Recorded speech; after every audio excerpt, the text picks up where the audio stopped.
تو شیخ صاحب ہم ڈالر کی بات کر رہے تھے کہ انڈیا، پاکستان، بنگلہ دیش، افغانستان یہ ہمارا ایک ہی ریجن ہے جی نا؟ بالکل ایسے ہی تو ہے اس میں ہم سب سے نیچے چلے گئے.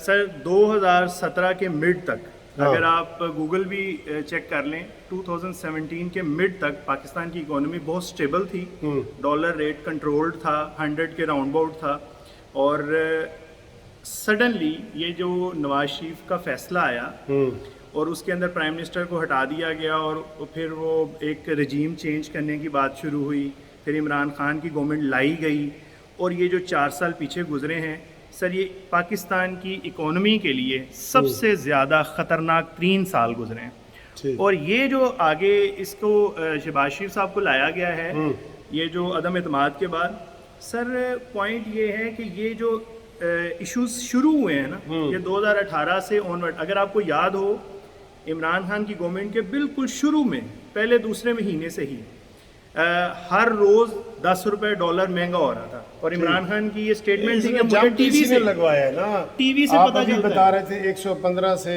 190 تک تو یہ لے کے گئے. ہاں جی. اور وہاں سے ایک یہ جو پاکستان کی اکانومی کی تنزلی شروع ہوئی ہے نا جی، وہ آج تک نہیں رک رہی. ٹھیک ہے جی، اگر 1 روپیہ آیا تو اس نے 2 روپے ہونے، اگر 100 ہے تو 200 ہوگا، اب اس حساب سے ڈبل ہو رہا ہے، اس لیے ہمیں بہت زیادہ یہ چیز. لیکن سر یہ جو ہماری حکومت ہے ہم اوورآل اس کا جائزہ لے رہے ہیں، چلیں جی ڈالر بھی کنٹرول نہیں ہو رہا، بجلی بھی مہنگی ہو رہی ہے، لوڈ شیڈنگ بھی کنٹرول نہیں ہو رہی.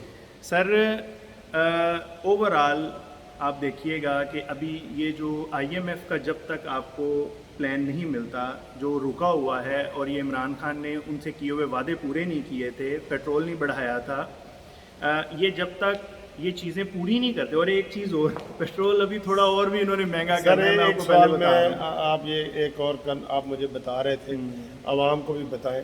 آپ نے کہا تھا جی میں وہ بتاؤں گا عوام کو کہ عمران خان نے IMF سے معاہدہ کیا. بالکل کیا. ٹھیک ہے.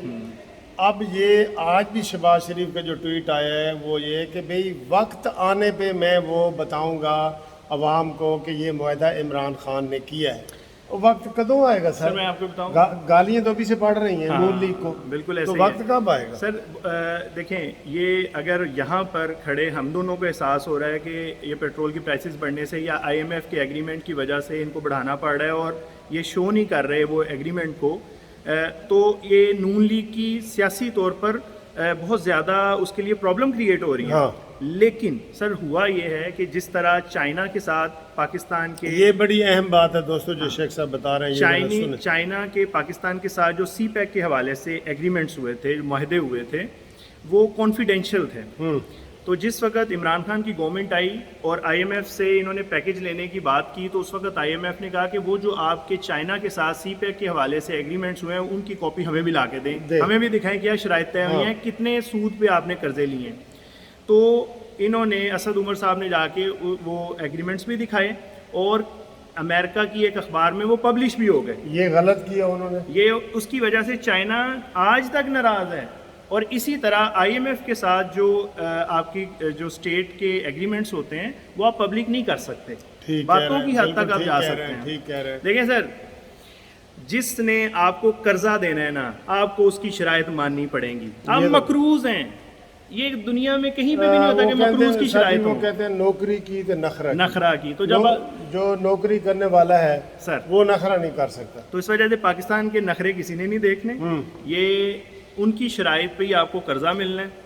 لیکن سر جی عوام کو کیوں نہیں کھل کے بتا رہے نون لیگ والے کہ یہ معاہدہ عمران نے کیا ہے، اس میں یہ دستخط کر کے آیا ہے، اس میں انہوں نے کہا تھا کہ پیٹرول ہم 240 پہ کریں گے اور لیوی جو ٹیکس ہے، ٹیکس لیوی کا ہر مہینے وہ 30 روپے وہ بھی بڑھائیں گے. یہ عوام کو کیوں نہیں بار بار بتا رہا ہے جیسے عمران خان بتاتا ہے؟ عمران خان بار بار بتاتا ہے میری حکومت کے خلاف سازش ہوئی ہے، DJI SPR کہتے ہیں نہیں جی سازش کوئی نہیں ہوئی، فوج کہتی ہے. بالکل ایسے ہی ہے، ایسے ہی ہے. وہ تو پھر بھی بار بار کہتا ہے. یہ ساڑھے نون لیگ والوں کی ہو جائے، دوسری بھی نون لیگ دے ہو. اچھا ویسے سر ایک چیز تو ایڈمٹ کرنی پڑے گی کہ عمران خان کی سپیکنگ پاور بہت اچھی ہے. وہ چاہے جھوٹ بھی بول رہا ہو لیکن بڑے تگڑے انداز میں بات کرتا ہے. چاہے اس نے پہلے جھوٹ ہی رہا پہلے چاہے اسے بالکل اپوزٹ بات کی ہو لیکن نیکسٹ ٹائم جب وہ بات کرتا ہے تو بندہ ڈاؤٹ میں آ جاتا ہے کہ شاید اس والی بات، یہ والی بات زیادہ بہتر ہے اور یہ صحیح ہے. کہتے ہیں جھوٹ اتنا بولو کہ وہ سچ لگے. کہ سچ نہیں بول سکتے. ہاں، اور اس کی وجہ سے یہ جو کھیل شروع ہوا ہے کہ جھوٹ ہے، سچ ہے، یو ٹرن ہے، ایگریمنٹ ود IMF ہے، چائنا، اس سے پاکستان کی عوام کا بہت نقصان ہو رہا ہے. بہت مہنگائی ہو رہی ہے، آپ کے بجٹ ڈسٹرب ہو گئے ہیں پیٹرول پرائسز کی وجہ سے، ہر چیز مہنگی ہو رہی ہے، ڈالر ریٹ پھر بھی اوپر جا رہا ہے. تو آپ نے یہ شیخ صاحب کی باتیں سنی ہیں، آپ یقین کریں میں دل سے پریشان ہو گیا ہوں جب میں نے یہ ڈالر شیخ صاحب نے مجھے بتایا افغانستان کا، بنگلہ دیش کا اور انڈیا کا. میں نے کہا یار ہم سب سے پیچھے رہ گئے. بہت مجھے دکھ ہو رہا ہے، ابھی بھی ہو رہا ہے.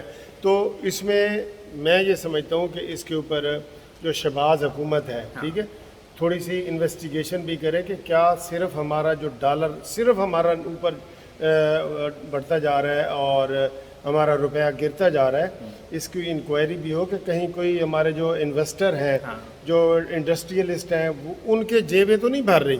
سر امپورٹ کم کرنی پڑے گی. امپورٹ پہ تو پابندی لگا دی شہباز نے. سر ابھی بھی بہت ساری، اب آپ دیکھیں کوئی گاڑی آپ لیتے ہیں نا سر، کوئی بھی گاڑی پاکستان میں، ٹویوٹا، ہونڈا، کوئی بھی بڑی گاڑیاں بھی وہ پاکستان میں مینوفیکچر نہیں ہوتی. سارا کچھ باہر سے آتا ہے، یہاں پہ صرف اسمبلنگ ہوتی ہے. تو جو سارا کچھ باہر سے آتا ہے نا وہ ڈالرز میں آتا ہے. یا تو یہاں پہ مینوفیکچرنگ ہو، یہیں سے بنے. آپ کی اسٹیل مل بند پڑی ہوئی ہے، ہم سے بہت سارے اسٹیل مل کے ملازمین رابطہ بھی کرتے ہیں، ان کے بھی معاملات ہم سنتے ہیں. اسٹیل مل یہاں پہ پاکستان میں رہنا ہونی چاہیے. میں تو تب پریشان ہو جاتا ہوں جب ہمیں پتہ چلتا ہے کہ ہم افغانستان سے بھی پیچھے آ گئے سر. یہ ڈالر کے حساب سے دیکھا جائے تو ایسے ٹھیک ہی ہے. ہے، ایسے ہی ہے. تو وہاں کوئی نہ اسٹیبل حکومت ہے، نہ کوئی وہاں ایسی کوئی جمہوری حکومت ہے، لیکن وہاں پہ وہ ڈالر جو ہے وہ سڑکوں پہ آپ کہہ رہے تھے فٹ پاتھ پہ بک وہ رہا ہے. جس وقت امریکہ وہاں پہ موجود تھا تب وہ جو ہے نا سیل ہو رہا تھا. لیکن سر افغانستان کی حکومت کے اخراجات پاکستان کی گورنمنٹ سے کئی 100 گنا کم ہیں، ٹھیک ہے. اس وجہ سے بھی ان کو ڈالر کی اتنی ضرورت نہیں ہے. لیکن اس کے باوجود پاکستان 74 سال میں اپنی اکانومی کو سٹیبل نہیں کر سکا. یہاں پر پاکستان کے اندر کسی بھی گورنمنٹ کو، کسی بھی ایک پرائم منسٹر کو 5 سال پورے نہیں کرنے دیے گئے. یہ بھی ایک بہت بڑا فیکٹر ہے سر اکانومی کے حوالے سے. تو دوستو یہ ساری آپ کو پریشان کرنے کا مقصد نہیں ہے، لیکن یہ حقیقت ہے جس میں آپ بھی اس کے اوپر غور کریں، ہمیں سجیشن دیں اور بتائیں کہ ہماری حکومت کیا کرے. آپ کی آواز اوپر تک انشاءاللہ قانونی ٹی وی کے ذریعے جائے گی. امید ہے آپ کو یہ ویڈیو پسند آئی ہوئے گی. اور تھینک یو ویری مچ شیخ صاحب. خدا حافظ.